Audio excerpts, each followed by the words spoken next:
Welcome to Heidi Reddit Relationships. Today, we'll read some more stories from Reddit. But before we start, I would really appreciate if you could subscribe to the channel, like the video if you enjoyed it, and maybe leave a comment down below. That would help the channel a lot. Thank you very much in advance. The first story is titled, My 29M Wife, 28F, of 5 years, together for 12, cheated 2 months ago and has been doing everything right ever since, but I feel like our marriage is done. Wife cheated on me 2 months ago. Went out drinking with her friends, happens rarely, despite asking her several times to stay home with me that night and spend time with our 2-year-old son. Apparently at the bar this dude bought her several drinks and she got drunk as hell, which was extremely atypical of her. Her friends had a bad feeling about this and tried to bring her home, but she insisted she would take a cab and her friends eventually left her alone with the guy. Well, as it turns out, she went home with him. The whole time I was blowing up her phone, dozens of texts and calls, and I kept asking her friends where she was, but I got no answer from them. I had never been so worried in my life, holy duck. Then she comes back at 3 a.m. reeking of alcohol and covered in tears. She confessed to everything right at the ducking door, every single detail. She didn't even know this butthole's name yet liked him enough to go to his house and duck him on his bed. She said as soon as her head cleared up, she broke down in tears over what she just did and took a cab home. Now me, I was ducking enraged but didn't want to say or do anything since I knew I would probably go to jail if I did. I calmly told her to shower and go to sleep, then I took off my wedding ring and got the duck out of the house, just went around driving for a bit, screaming in the car, etc. Meanwhile she's blowing up my phone with tons of messages and voicemails apologizing and begging me to come back. I come back a few hours later and she's awake, still sobbing and mumbling. I asked her what we would do now, and she swore to do anything and everything to regain my trust. I was of mind to divorce immediately, but I loved my wife and connected with her more strongly than with anyone else. I didn't forgive her yet but gave her a chance to try. She was ecstatic but still in tears, saying she doesn't deserve it but will make the most of it. And I guess she's been true to her word. She doesn't go out to bars anymore without me, she gave me complete access to all of her stuff, she only drinks when I'm there, and she has been giving 200% to please me, cooking all my favorite meals, buying me tons of gifts, continuously apologizing, doing more housework to give me more free time, even writing poems asking for my forgiveness. She even confessed what she had done to her friends, who have been avoiding her more and more out of disgust for what she did to me. She also told her parents what she did on her own accord and explained that she was raised better than that and is trying to save her marriage. Not once did she try to blame the cheating on me or remove any responsibility from herself. She didn't try to justify or rationalize what she had done because she knew there was nothing bad about our relationship she could go off of. She accepted full blame and owned up to her actions. She said she's willing to do whatever it takes for as long as it takes to save our marriage. She still cries from time to time out of remorse, like before bed, during showers, sometimes just while cooking. This sounds like the perfect post-cheating course of action, I know. She is doing everything flawlessly. Despite this, I just can't get the image out of my head. Every time she tries to be intimate, I think of her and him, clam up and then push her away, not violently. Since that night we haven't so much as hugged. She has tried to kiss me before but like usual I just distance myself. I've been sleeping in the guest bedroom while she begs me to come to her and then cries herself to sleep every night. I know that she's truly and genuinely sorry, that her remorse is real. These aren't crocodile tears that most cheaters cry when they get caught. She did everything right. She confessed to me immediately, changed her habits, and did everything I asked. She sometimes asks me if I've forgiven her yet and I always say, not yet. I mentioned possibly divorcing to her a few weeks ago and she broke down, saying she will never love another man, will never allow another man to raise our child, that I mean everything to her and her whole world would just shatter into pieces if she lost me. I think out of all the people who have ever cheated and want to regain the trust of their partner, my wife has done the best. Despite this, I just can't forget about she did. I wake up in the morning and the first thing I think of is her in his bed with him. I have trouble sleeping now since the thought of them having sex keeps me up. I feel nauseous and numb all the time. The singular thought, some other guy ducked my wife, is stuck in my mind all day. I don't want this to keep happening, but I can't find any way to strike it from my mind. Every so often I feel like unleashing all my anger on her, calling her all the names in the book, telling her I hate her. Lately I find myself on a local pier, just staring out into the ocean for hours at a time. I go there to just stop thinking about what she did and escape for a while. Then when I go home the misery starts again. I don't know if I love my wife anymore. At times I feel such a strong hatred for her that I almost vomit knowing that I married her. Sometimes I see her as she was before the cheating, and in those moments, I can love her again. They don't last longer than a few seconds though. I feel like I'm the bad guy for wanting a divorce. She has been doing everything correctly since the infidelity, so I should forgive her, right? That's what most people would probably do, I guess, but I can't stop thinking about her and the other guy. I know that as long as I keep thinking about them, this marriage won't last. Our anniversary is in 9 days, this keeps triggering memories of our relationship, the wedding, the birth of our son, trips we took, happy days, etc. Now it just hurts, a really heavy pain in my chest and throat to think of them. We've been together since high school, fully committed and faithful. I just can't grasp how she could do this to me, how she could make a series of bad decisions, one after the other, to end up cheating. My mouth feels dry whenever I think of how that night must have gone. How she must have kissed him, walked into his home, to his bedroom, laid down on his bed, took off her clothes, whatever. A lot of the time I feel like killing myself or killing her or killing the other guy. I fantasize about cheating on her to make things even. Sometimes I imagine just hitting her over and over, but I would never do that. I never laid a finger on my wife. I don't hurt people. I've never had violent or angry thoughts like this before. My wife's adultery ducked with my head more than should be possible. I don't feel like the same person anymore. I feel hollow all the time. I'm here to ask, is there any way I can bring myself to forgive her? Or should I just divorce her and move on, find a woman who won't cheat on me? I want my son to grow up with the belief that cheating is totally unacceptable. I feel like if I stay with my wife, my son will learn that it's okay to forgive cheating, and I don't want him to ever stay with a woman who cheated on him. At the same time, I keep living every day hoping I might have an epiphany, that I can truly forgive her and love her again. Seems like a hopeless fantasy though. Update: I figured out what I'm going to do. I'm going to talk to her about possibly making it even somehow. I'll see what she says, and depending on her response I might try to reconcile or divorce without a second thought. Also, I'm going to ask her for the full truth about this guy. I find it weird that she remembers he's divorced 33 and not in shape but can't remember his name. Never mind, this is a bad idea. This was my vengeful side talking. I'm not going to try and make it even.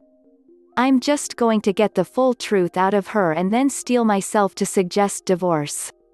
Yes, I want her to suffer for what she did. As one user said in a PM, she will suffer most if I leave her. In her own words, she said that would destroy her. But I'm not divorcing her just to spite her, no. I'm doing it because I don't want to remain in a ruined marriage. I'm doing it because she betrayed me and I'm not willing to be a doormat and excuse her behavior. I probably won't change my mind, but I'll come back with an update later anyway. A user in the comments said, "There is a saying there are two types of people in this world. First type can forgive infidelity and the second type can't. You're the latter type, my friend. My suggestion would be to get a temporary separation. Maybe living separately from your wife can help you make a better decision. Do make sure to make a list of what is an accepted behavior during the separation, should you choose to do it." Another commenter said, "For what it's worth, I know for a fact I could never forgive infidelity either.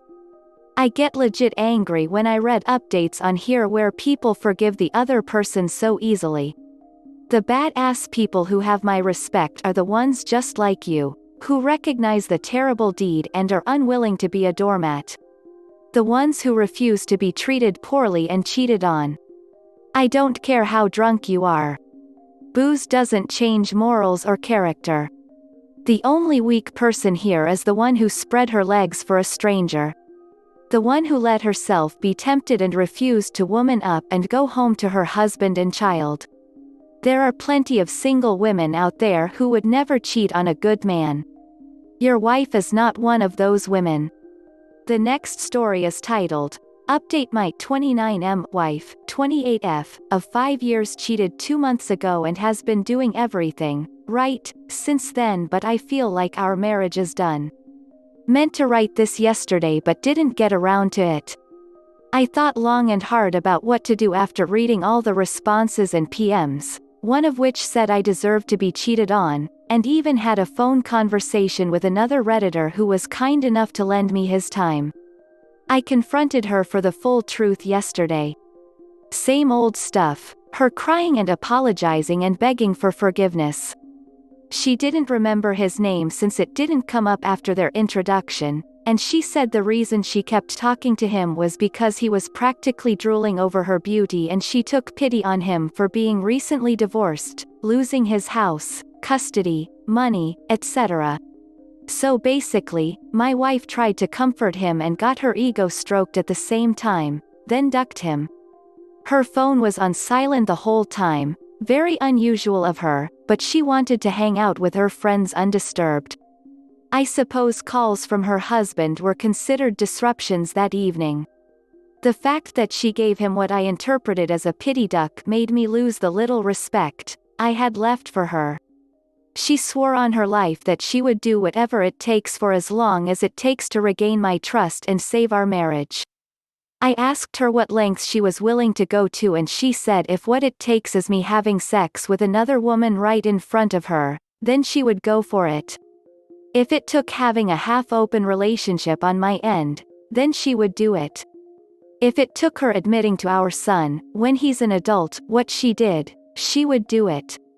She said she would do whatever it takes.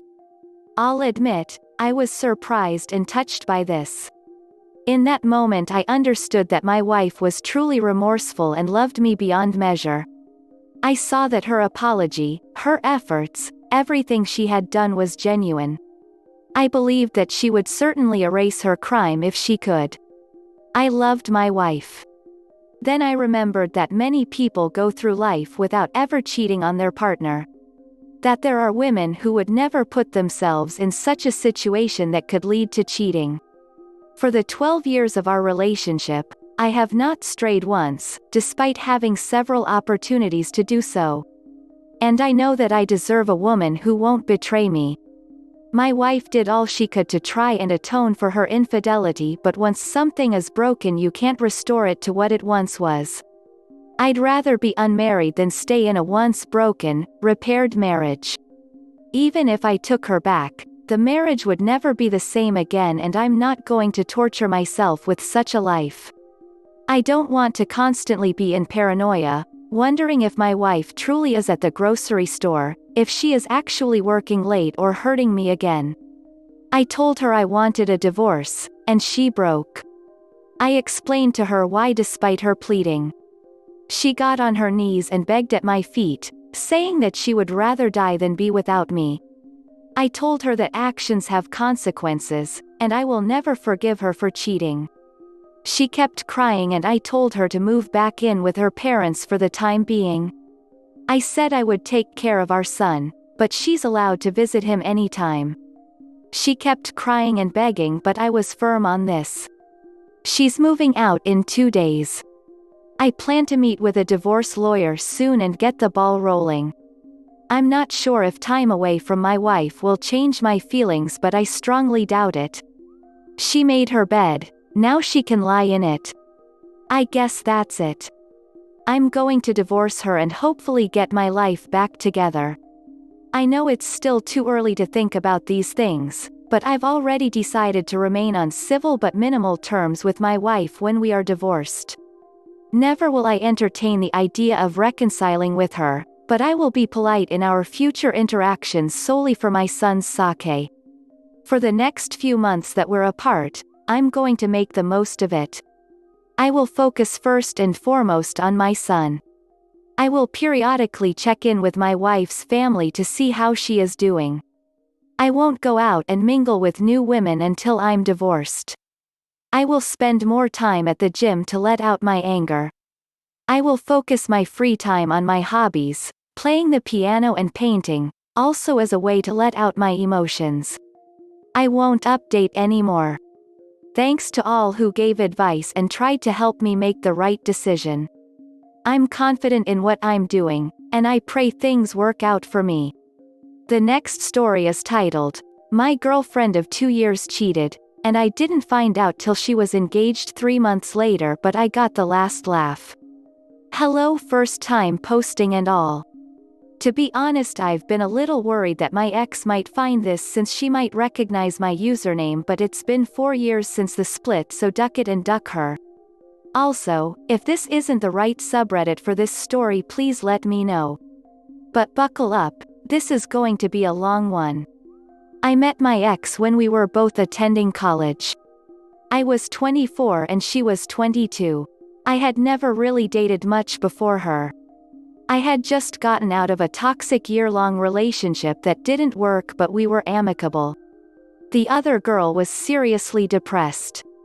I loved her, but she was so overwhelmingly depressed I could do anything. I consider myself an empath and her depression would seep into me. So, I broke it off. My ex was the one that sort of approached me as we were both living in the same apartment complex. I had gone out of my way to help her a few times, but she asked for a ride, and that was what sparked the friendship then relationship. I would spend hours with her whether she was at home or closing at the sandwich store she worked at. She was taking time off from school due to depression and a failed engagement from a year or so ago. Though as far as I know she never finished school period and transferred twice to other universities. We partially bonded over her story about who she had been betrayed and cheated on by her ex, though I now question how much of the story was true. We became inseparable. She introduced me to her parents only after 2 months of FWB. After a few months, I wanted to become my girlfriend since I simply had no interest in other girls aside from her. She declined, saying she wasn't ready because of her past engagement. This should have been my first red flag, but I, like the idiot I was, gave her a pass. We continued dating exclusively. She didn't date anyone else, and either did I. A month later I brought up our status again because if we were exclusive anyway, why not just admit what we were? She continued to fight it. There were times during our relationship where things seemed perfect. She seemed to like everything I liked. She had similar goals and we just seemed like a perfect match. But sometimes I would notice backhand remarks about me. She would sometimes compare me and talk about her different exes. We would sometimes fight over such a small thing and I would try to de-escalate it, but she wouldn't have it. She would run out of my apartment and at times I would chase after her. She would become angry that I did that, saying I should give her space. So, the next time she did that, I wouldn't chase after her and then she would accuse me of not caring about her. She also began to gaslight me about certain things I remembered her saying, though at the time I didn't know what gaslighting was. But like a sucker in love I went with it. Many of my friends would remark to me when I spoke about her that I could do better. That she didn't treat me right, but I just brushed it off. People listen to your friends, they usually are looking out for you. After dating for a year, I would still bring up becoming official BFGF, but she was still resilient. She would still say she wasn't ready, but I was the best guy she had ever dated. All of her friends knew we were dating, but to be honest, I didn't like them. She would invite me to hang out with them, but they were very cliché-ish and I'm not like that. Also, they had a cat and I'm allergic, so I would use that as an excuse. As time went on, we would go on dates. She would call me every night and we would stay on the phone all night until one of us woke up the next day. She said due to her depression I was comforting and helped her sleep. We continued to have problems at times where she would even get physical. She slapped me hard on 2 occasions. Both were not because we were fighting but because she thought it would be funny. Each time I told her that was disrespectful and that since I would never do that to her, I expected the same in return. During one of our fights she once stated, "My roommate knows all the guys that would be willing to be NCMOs in the complex, so I don't really need you." But finally, after a little over a year of dating, she gave in and decided to be GFBF, but I noticed that she seemed to keep it secret to everyone except her family. I thought it was weird, but seeing as I had gotten what I wanted, I paid no attention to it. I'm going to butt this in here and say there were times I wasn't a perfect so. I also deal with depression and the stress of work, school, family, and she became too much at times. I lashed out but never hurt her. I would point out the things she had done that were hurtful to me. We broke up several times. Sometimes I would break up with her and sometimes she would break up with me. But each time one of us would relent and come back to each other. One time I was a bit manipulative and self-harmed to show her how much it was hurting me. She had also self-harmed and expressed being suicidal during us dating, and to be totally honest, I got the idea from her. I was truly in love with her. She told me she was with me. We discussed marriage, children, where we would live, etc. During this time, she moved twice. First to an apartment down the street and then to her parents' house about an hour north. During when she lived in the apartment down street, she threw a party. When it was over, none of her friends stayed to help clean, just me. She told me this was proof I'd be a good husband. After her move to her parents, I would visit her almost weekly. But I began to notice a bit of distance at times. She was replying slower and slower to my texts and calls. But if she called or texted me, she expected a quick reply. Whenever she needed me, I would come to her. Even at 1 a.m. in the morning when I had work and school the next day. After a couple of months, I began to suggest getting engaged, but then she started to do the same thing she had done with being GFBF. She would use her depression from her past relationship as an excuse. And then she asked if we could go back to casually dating. This was the dumbest thing I had ever done. I said it was okay. I thought this would show her that I was the guy for her. Over the next few months, she would go on dates, but she would tell me about them and tell me how much better I was than them. I continued to not date because I was a sap in love with her. But I had told her if she found someone she wanted to pursue, I would end our relationship and she could go after him. But then after talking to my friends and family, I had a realization. That why was I doing all this for her when she wasn't even my GF anymore? So, I told her, and she agreed that any physical relationship would end until we got back to being exclusive. Except, it didn't. We would go on dates and she would guilt me, pressure me. And I would give in. She would then immediately afterwards would become angry, saying, "Why couldn't you resist? Why didn't I stop her?" She became very abusive and hurtful. The worst was when she told me that if she got pregnant, she would never tell me and only she would decide what to do then. That hurt so much, as I've wanted to be a father and would never leave my children alone. But I would simply fight with her and we'd end up making up. During all of this we would continue to talk about a future together.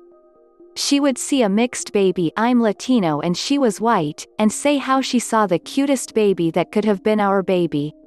Whenever she was depressed, she would call me or ask me, "Would you still marry me?" And I would respond, "Of course I would. I love you." It wasn't until Christmas when I was in Florida visiting my brother I began to suspect something more was up.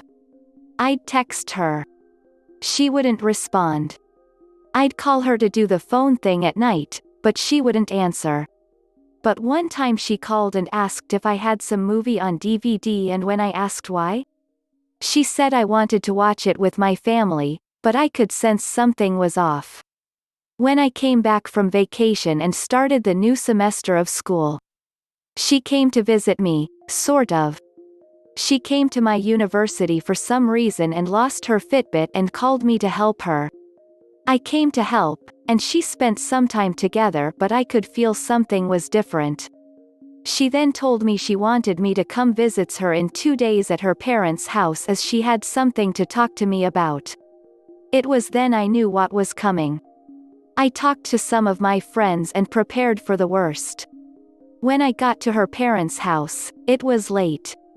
She asked me to come at 10 p.m. She came into my car and we talked for about 30 minutes to an hour. She told me that she no longer wanted to date me. And I agreed. I told her I had felt her becoming distant and I asked her if it was someone else. She denied there was something else. She said she simply no longer felt we were right for each other. But then she said other things. She said that she never considered me husband material. That she never saw us getting married, having kids. That she had always known from the beginning. She even said another reason she didn't want to be with me was that her kids wouldn't look like her, because of her being white and me being Latino. This is especially funny now because she likes to say how progressive and not racist she is, right? This shocked me. I remembered back to all the plans we made. All the times she had asked if I would marry her? All the times she had talked about our hypothetical children. That hurt the most. I told her I loved her but that I agreed we were done. We decided on no contact. She decided to block me on Facebook, saying she knew if I blocked her, I wouldn't be able to keep her blocked, so she should be the one to do it. I said fine. We didn't end up blocking each other on our phones due to if there was an emergency, I had no family in state.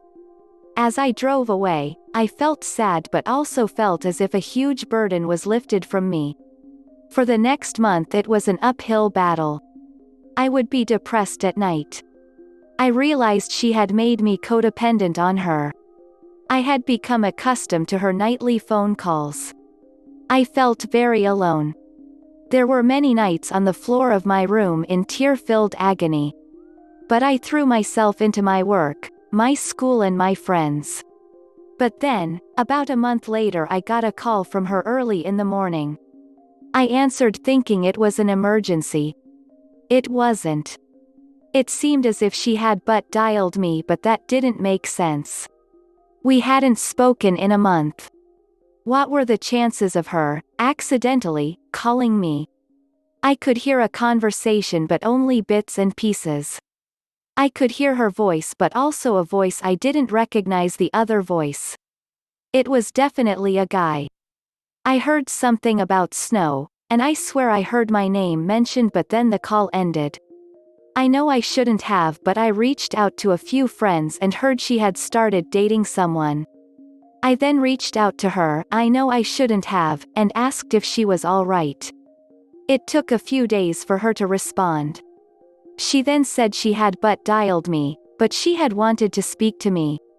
She said she really missed my friendship, and for a few minutes we spoke as if nothing had changed. She told me she had started seeing someone.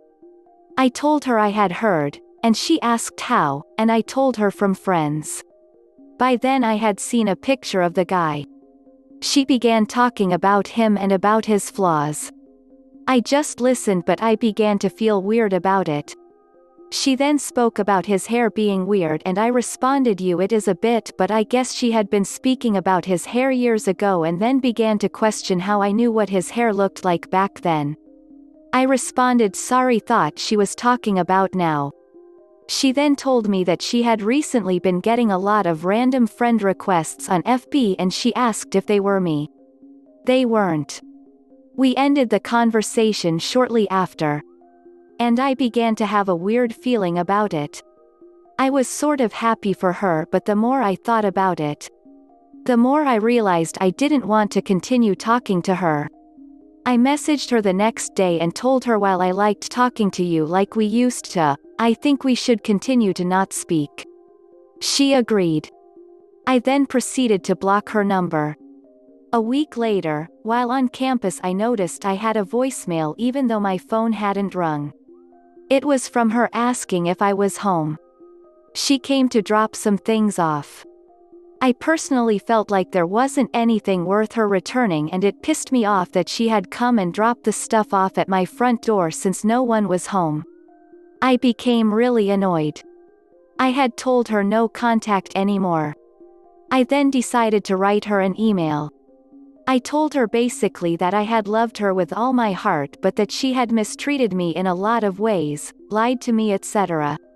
I told her to thank her parents for being kind to me. We had a rather good relationship and they actively told me how amazing of a BF I was. I then proceeded to tell her I want no contact of any kind. That she was now blocked from my phone. I said though we live about an hour away now, it would be possible to run into each other due to friends living close to me and such. I told her, the way you treat me is how I will treat you if we see each other. If you treat me like a friend, I will treat you like a friend. If you treat me like an enemy, I will treat you like an enemy. If you treat me like I don't exist, I'll treat you like you don't exist. I sent the email and didn't expect to ever hear back from her. Boy, was I wrong. A few days later, I received a reply from her dad. Her dad, mind you, are an ex-Marine and a lawyer. In his email he stated that I should leave his daughter alone. He accused me of stalking her. Not sure how I was, seeing as I was an hour away and busy with school, work and friends. He accused me of creating fake FB accounts and cyber stalking her. Once again, I didn't create any to do that, though I had looked at her account from a friend's account a few times, but that was it. I mean, who hasn't? But then he used that line about treating her the way she treats me, and he highlighted that part and said, I consider this a threat. He proceeded to tell me to leave her alone, otherwise he would get a restraining order. I was blown away. Her dad and I had always been on good terms. I just couldn't believe what I was reading. I spoke to a few people and, having studied a bit of law in university, responded to him. I told him, look, I want nothing to do with your daughter. She was the one who re-initiated contact. In fact, she came to my house, without my knowledge, a week ago. If I'm a stalker, why would she risk coming to my house? I told him that we both know what he had said were unsubstantiated and no judge would ever give them a restraining order. I told him never contact me again and I'll do the same to him and his daughter. It was then that I wondered what the duck was going on. What stories was she telling people about me? What sob tale is she spinning and why? I told some of my friends about what happened, and they were blown away too. They just told me that I had dodged a nuke and I should be happy. I thought the story would end there, but like I said, this is a cheating story, a long one but a cheating story, nonetheless. So, we had broken up in January. Just after the first week of April, a friend of mine messaged me while I was working and told me that my ex had just gotten engaged. I was floored. It had only been 3 months. For the girl that had constantly said how hard relationship had been for her because of her cheating, abusive ex-fiancé, it just didn't make sense. But what was interesting, my friend told me, was a comment that someone had put on her announcement. This person was congratulating her on her engagement and so happy she could help them get together back in November. November. The same November when we were still going out. Yes, weren't exclusive at that point, but to me, since I had given her several outs and she lied about there being someone else, I consider that cheating. I was livid. And then everything came into place. That's why she became distant at Christmas. That's who she wanted to watch that movie with. That hurt, but I got on with my life. I was still having depression issues. Trust issues. I spoke about it to some people. Friends, church people. But the more I spoke about it, the more I learned about her. People who had knew her and didn't know we had dated came out and said you that girl had issues. They told me things they probably shouldn't have told me, but whatever. I found out all the nasty things she said about other people and I began to realize that she never really cared about me. She simply wanted someone to care for her and then dump once someone better came along. I realized that the reason I fell in love with her was not because of who she was, but what she pretended to be. She had heard about me, knew I was a nice guy and decided I was empathic enough to trick. She simply reflected myself back at me and I thought I was dating someone similar to me, but really, I had been dating a narcissist. But this helped me understand a lot about myself. That I care too much. Love too deeply. And need to be careful who I give my love to. Lesson learned. So, half a year passed. I hadn't run into her, but I had heard she had moved back to my city with her husband, so much for me being a stalker. Some of my friends had a few runs-in with her and one embarrassed her by making a sexual innuendo about something she had done. Love you Danny boy, brothers for life. I got invited to a friend's wedding. I couldn't make it to the actual ceremony, but I made it to the reception. I was just finishing up making a small speech making fun of my friend. Dude had a laugh that was so annoying and loud. You wouldn't believe. I was ending my remarks and was about to sit down when a mutual friend started walking into the room. And who was right behind her? My ex and her husband. I saw her and was a bit surprised. Just as she was about to walk into the room, our eyes met. And in the moment, instead of walking into the room, she pushed her husband back into the hallway out of sight and quickly followed. I was taken back and stepped out to the other side of the building to collect my thoughts and feelings. I was overall fine, but the shock of seeing her was interesting. After a few minutes I came back into the room and noticed my ex and her husband had never entered the room. I then asked my friend if he invited her and he said yes. I told him a heads up would have been nice, but he said that he didn't even think about it. He wasn't that close of a friend, more of a mutual friend of one of my best friends. Anyway, minutes passed, and the new couple was about to have their first dance, so we all moved some chairs out of the way. I happened to be on a side of a door putting chairs away when my ex came through that exact door, saw I was right next to her and ran to the other side of the room with her husband in tow. We avoided each other the rest of the reception except for a couple of glances. But in that moment, I felt whole again. All those months after the breakup I felt broken and like a piece of myself was missing, but in this moment, seeing how she reacted, how ashamed she seemed to be, I felt my power coming back. I felt truly happy for the first time. Even though she was married, and I was not, I had won the breakup. She was ashamed to even look at me. I had no such problems. I had an overall clear conscience. And now here I am, over 4 years after the breakup, writing this. I'm still single, but overall, I'm happy. And Maddie, if you end up reading this, duck you. I'm the one who ended up finishing university and you're just a housewife. After all that talk about changing the world and crap, all you're ever going to change are dirty diapers and be a ducking liar and a cheat. This is the end of the video. I hope you enjoyed the relationship stories. Please don't forget to subscribe to the channel, like the video and write a comment. I really appreciate your support and it helps my channel so much. Thank you.